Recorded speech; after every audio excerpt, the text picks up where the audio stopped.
Organisation है किसके लिए बनाया था? खाली चाइना को काउंटर करने के लिए।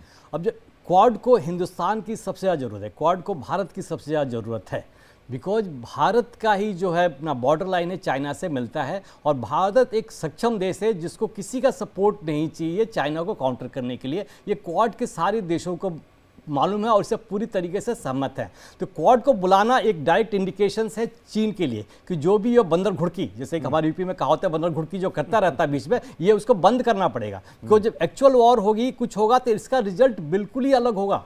उनके जो चॉकलेट सोल्जर्स हैं, जो इक्विपमेंट है, लेकिन उनके जवानों में मोटिवेशन नहीं है जो कि हमसे लड़ सके। ये दिखा चुके हैं, कई बार वो कोशिश कर चुके हैं, लेकिन इसका जवाब उनको मिल चुका है। हाउएवर कुछ यहाँ पर मीडिया बताती रहती है कि वो ऐसा नहीं हुआ, लेकिन बहुत तगड़े तरीके से जवाब दिया जा चुका है। तो क्वाड ऑर्गेनाइजेशन जो है उसको मजबूत करने के लिए भारत का रोल बहुत महत्वपूर्ण है और उनको आना चाहिए। मुझे पूरा विश्वास है कि चारों देश के लोग 26 जनवरी को यहाँ पर आएंगे और एक सीधा इंडिकेशन चाइना के लिए नहीं, एक सारा इंडिकेशन ग्लोबल साउथ सब के लिए होगा। मैं इस पर पॉइंट ऐड करना चाहता हूँ कि भारत की ग्रोथ कब होगी? हम प्रोडक्शन करेंगे, लेकिन हमें मार्केट भी चाहिए, बिकना भी चाहिए। यह मार्केट कौन सा होगा? नाटो देश नहीं होंगे, रशिया नहीं होगा, चाइना नहीं होगा, ये अंडर डेवलप कंट्री जो डेवलप कर रही है ग्लोबल साउथ होगा। उनको हमारे ऊपर विश्वास, अब विश्वास पैदा हो गया है, तो उनको हमें लेने में, उनके हमारे सामान लेने में या हम संबंध बढ़ाने में वो आगे आएंगे। क्योंकि हमारा भारत का जो इतिहास रहा है वो क्लियर रहा है कि हम कभी किसी को धोखा नहीं देते, सबका सहयोग करते हैं। तो इस तरीके से देश का जो रुख है, देश अपने देश की जो देश को जो आगे बढ़ने की कोशिश करने का रहा है, ये साउथ, ग्लोबल साउथ का मार्केट एक बहुत महत्वपूर्ण है। और इस मीटिंग से, इस समिट में जो भी डिक्लेरेशन हुआ है, इसमें भारत ने एक बहुत महत्वपूर्ण कदम आगे लिया है, जिसकी वजह से जिसका इंपैक्ट भारत पे अच्छा परियार सर, कहीं ऐसा तो नहीं कि क्वाड देशों के जरिए अमेरिका अपना हित साधना चाहता है, चीन के सामने एक ढाल के तौर पर क्वाड मेंबर्स को रखेगा? बिल्कुल, ये आप ये मान के चलिए कि अंतरराष्ट्रीय कूटनीति में ना कोई पक्का दुश्मन है ना पक्का दोस्त है। यही वो अमेरिका है जो 1971 में रिचर्ड निक्सन ने जो है भारत के खिलाफ जो है 7th फ्लीट भेजा। तो और यही वो चाइना है, यही वो अमेरिका है जिसने 1980 से चाइना को ग्रो करा है। उसकी इकोनॉमी से लेके आर्मी का सारा पूरा इंफ्रास्ट्रक्चर अमेरिका ने ग्रो किया। बस जब वो सामने आ गए, उनके सामने खड़े हो गए, तो उन्हें भारत की जरूरत महसूस हुई। भारत भी इस बात को समझता है। तो क्वाड का जो, अगर हम ओवरऑल उसमें देखें कि क्वाड का बनना और आतुस का एक तरह से साउथ चाइना सी में चीन को कंटेन करने के लिए ही है। तो इसमें भारत अपनी भूमिका समझता है और भारत को जब जरूरत पड़ेगी हमारे एलएसी पे और उस पे, तो मैं नहीं समझता हूं कि इसमें वेस्टर्न कंट्रीज आके हमारे साथ उनके सोल्जर्स लड़ेंगे। वो एक तरह का सिंबॉलिक सपोर्ट ही उसमें होता है। तो वर्ल्ड ऑर्डर में ये टग ऑफ वॉर जो है चलता रहेगा और यही G21 की स्ट्रेंथ और यही इसकी वीकनेस है, जिसमें रशिया, चाइना, अमेरिका जैसे देश होंगे वो कभी भी कंसेंसस किसी बात पे नहीं आ सकते हैं। और यही आप देखिए कि जो डिक्लेरेशन हुआ है उसमें रशिया भी शामिल है। तो जो डिक्लेरेशन है बिना रशिया के एक्सेप्टेंस और बिना चाइना के एक्सेप्टेंस के वो एक्सेप्ट होता ही नहीं, क्योंकि इसमें हर कंट्री के पास में वीटो है। तो ये भारत की सबसे बड़ी सफलता ये है कि सबको एक ड्राफ्ट, जो हमारा पहला ड्राफ्ट जो पसंद नहीं आ रहा था, उसको हमने रीड्राफ्ट करके ऐसा बना लिया कि जॉइंट डिक्लेरेशन गया। और मैं समझता हूँ वो भारत की सबसे बड़ी सफलता है। विश्व गुरु कोई नहीं बन सकता है, पर हम एक ऐसे लीडर के रूप में सामने आए जो इंटरलॉक्यूटर है, जिसको आप सबको साथ मिलकर चलाने का जो एक वो एक धागा होता है माला बनाने का, वो काम हम कर रहे हैं और ये बहुत अच्छी बात है। ठीक है, मैं रवि जी आपके पास आऊं। उससे पहले मैं सुमित झा, क्योंकि पिछली बार साझा पत्र जारी नहीं हो पाया था पिछली बार की समिट में, और इस बार भी ये चर्चा चल रही थी कि क्या साझा पत्र आएगा नहीं आएगा, क्या उसमें रूस और यूक्रेन का जिक्र होगा या नहीं होगा। लेकिन हुआ, यूक्रेन का तो जिक्र हो गया, 4 बार हो गया, रूस का नहीं हुआ, लेकिन इनडायरेक्टली मैसेज चला गया। तो क्या इसे एक बड़ी कामयाबी मानी जाएगी? जो बात कही जाती है कि भारत ने बात की थी रूस से भी, यूक्रेन से भी, और पीएम मोदी और पुतिन के बीच में जो ट्यूनिंग है उसकी भी चर्चा की जा रही थी। यूक्रेन का इस प्रस्ताव में उल्लेख करना बहुत महत्वपूर्ण है भारत के दृष्टिकोण से। भारत की यह स्थिति मध्यस्थता की स्थिति है, और जो हम कहते हैं कि भारत हमेशा से मिडिल पाथ पर चलने की कोशिश करता है, उसको दर्शाता है।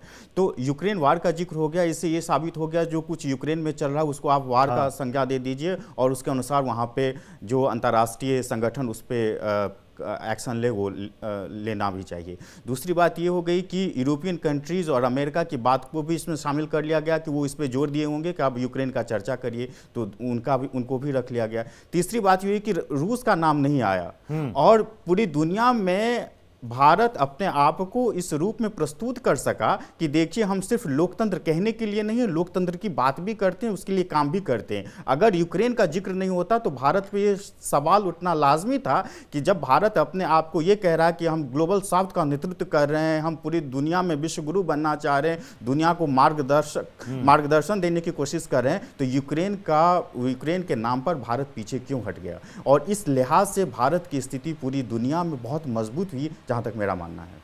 जी रवि कुमार जी, चाइना की बात हो रही है।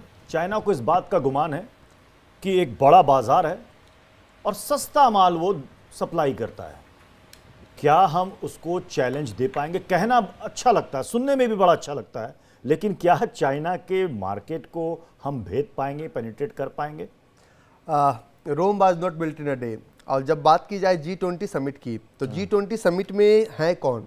85% वो लोग हैं जो कि पूरे विश्व का नेतृत्व करते हैं। हम इंडिया विकासशील देश हैं, हम विकसित देश नहीं है, लेकिन विकासशील से विकसित बनने के लिए विकसित जो देश है उनके साथ संबंध बनाना पड़ेगा। तो G20 हम संबंध बना रहे हैं। दूसरी बात है कि ये सच्चाई है कि इंडिया अभी largest consumer in the world है, लार्जेस्ट हम लोग प्रोड्यूसर इन द वर्ल्ड नहीं है। लेकिन हाँ, अगर 2020 और 21 के आंकड़ों को देखा जाए तो इंडिपेंडेंट थे चाइना पे बहुत सारे प्रोडक्ट के लिए, इंडिपेंडेंसी हमारी कम हुई है। और इस G20 समिट से अगर हम पूरे विश्व से अच्छा संबंध बनाए, चाहे वो अफ्रीका हो, चाहे रॉ मटेरियल्स के लिए, चाहे हम अरब देश से संबंध बनाए, तो बाय डिफॉल्ट हमारा इंडिपेंडेंसी कम होगा। तो देखिए, किसी भी चीज़ का रिजल्ट जो है ना एक दिन में नहीं मिलता, रिजल्ट मिलने में समय लगता है। और मैं तो दावे के साथ कहता हूं कि आने वाले कुछ समय का अगर आंकड़ों को देखा जाए तो वी आर विकासशील से विकसित की तरफ बढ़े।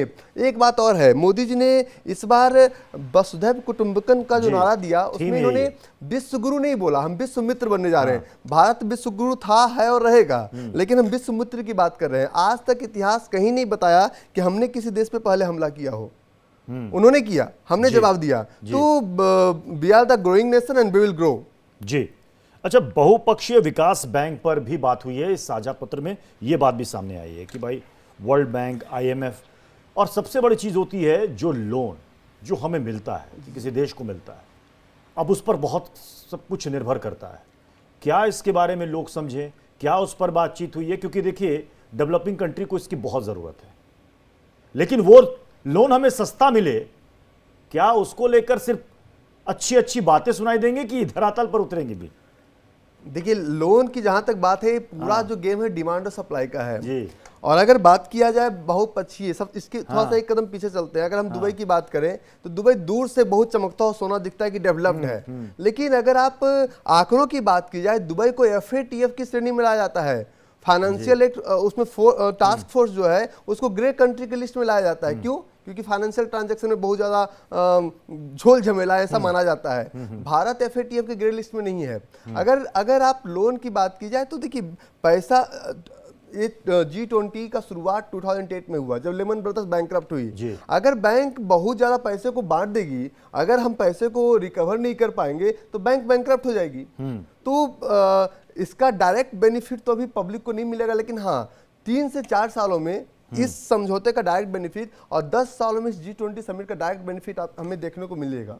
क्योंकि किसी भी चीज का एक लॉन्ग टर्म व्यू रखना है हमें, नहीं कि इंस्टेंट प्रॉफिट नहीं चाहिए, हमें लॉन्ग टर्म व्यू रखना है किसी भी प्रोडक्ट का। Rajiv Nayan sir, crypto currency को रेगुलेट करने पर सहमति बनी है।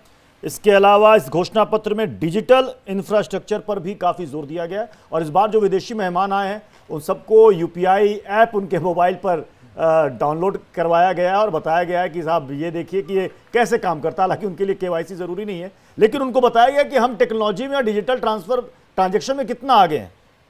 क्या इस पर हम कामयाब हो पाए कि जो अब तक भारत की एक छवि थी, राजीव सर आप भी जानते होंगे कि कोई भी आता था तो वर्ल्ड हेरिटेज, फिर यहाँ के हैंडीक्राफ्ट की बात करता था, यहाँ के कल्चर की बात करता था, लेकिन चंद्रयान 3 के बाद, आदित्य के बाद शायद अब वो परसेप्शन चेंज करके जितने भी वर्ल्ड से मेहमान आए होंगे वो आ रहे होंगे और समझा होगा उन्होंने।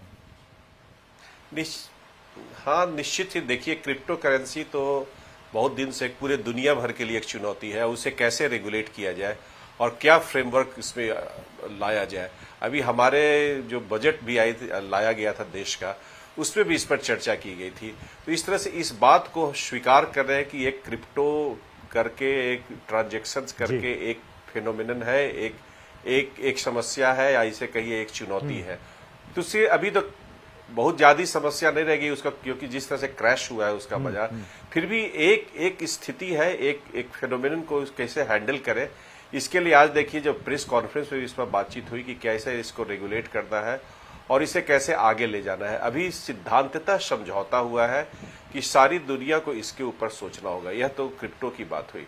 अब दूसरी बात आई, आपने डिजिटल की बात कही, तो देखिए कहा गया है कि 2030 तक ये डिजिटल डिवाइड जो है उसे हाफ किया जाएगा, उसे इतने कम करके आधे तक कम से कम हम ले आने के प्रयास करेंगे। इसका मतलब कि जब भी हमने थोड़ी पहले पिछले सेगमेंट में बात की थी कि किस तरह से ग्लोबल साउथ को और बाकी क्षेत्रों को भी इसमें जोड़ा जाए, तो निश्चित ही जैसे यूपीआई की आपने बात की, और भारत ने इसमें काफी एक बढ़त हासिल कर ली है। तो केवल भारत ही नहीं, जो चूंकि यह G20 का एक डिक्लेरेशन है, तो बाकी देश भी इस पर काफी कार्य करेंगे। और इस कार्य करके एक डिजिटलाइजेशन की जो बात हो रही है, एक डिजिटल इकोनॉमी को आगे बढ़ाने की बात जो हो रही है, और जिससे कि बहुत हद तक देखिए प्रदूषण की समस्या आज के दिन में कम होने की बात हो रही है।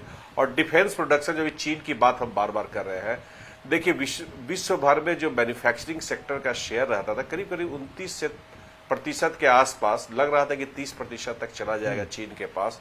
आज के दिन में डिजिटलाइजेशन के चलते एक नई परिभाषा होने लगी है। अमेरिका जिसके पास करीब करीब 8% रहा करता था, वह अपना शेयर 6 से 8% के बीच अपना शेयर बढ़ाने जा रहा है। तो देखिए डिजिटलाइजेशन एक बड़ा ही क्रांति लाने जा रहा है। एक मैन्युफैक्चरिंग सेक्टर में जो डेवलपिंग वर्ल्ड के ऊपर डंप किया जाता था सारी पोल्यूटिंग इंडस्ट्रीज विकसित देशों द्वारा, उसमें भी एक परिवर्तन आएगा, एक नया सोच आएगा। और इस पर देखिए कि एक जो अभी तक कार्बन जो डेटिंग कार्बन पॉलिसी जिसकी बात कर रहे हैं, वो सारा कार्बन जो लो कार्बन, जीरो कार्बन, सारे कार्बन की जो बात हो रही है, उसमें भी एक बहुत बड़ा बदलाव आने के का डिजिटल इकोनॉमिक से है असर पड़ेगा। साथ साथ जो आपने भी बात की चंद्रयान से लेके सब में, भारत ने इस बार देखिए इस बार इनिशिएटिव्स जो लिया है, उसमें स्पेस इकोनॉमी को पूरे अपना पटल पर रखा है G20 का। एक वन ऑफ द 4 इनिशिएटिव्स जो उस पर कहे गए हैं। साथ साथ साइंटिफिक एडवाइजर्स की भी एक बैठक इसमें होगी।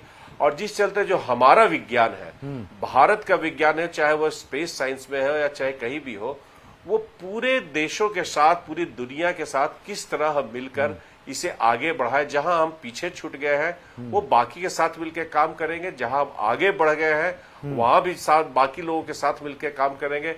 इस तरह के सिद्धांत के साथ भारत विश्व कल्याण की तरफ आगे बढ़ेगा। और अभी आपने बड़ा अच्छी बात कही, किसी ने विश्व मित्र की बात कही जा रही है। देखिए विश्व गुरु शब्द जो है बड़ा ही एक जो संस्था है वो जटिल संस्था है, उसे बिना सोचे समझे कई बार हम इस्तेमाल करते हैं और इसमें ज्यादा एक दंभ दिखाता है। दंभ की बात नहीं करके एक मित्रता की बात की जा रही है, सहयोग की बात कही जा रही है, जो पार्टनरशिप की बात कही जा रही है, इंक्लूसिव ग्रोथ की बात करी जा रही है, बैलेंस डेवलपमेंट की बात की जा रही है, सोशल डेवलपमेंट की बात की जा रही है, सस्टेनेबल डेवलपमेंट की, ये सारे के सारे भारत के नेतृत्व में आगे आने वाले समय हो जाएगा। जी। ओपी तिवारी सर, आतंकवाद से निपटने पर सहमति, तो आतंकवाद से निपटने के लिए तो हमें अमेरिका का सहयोग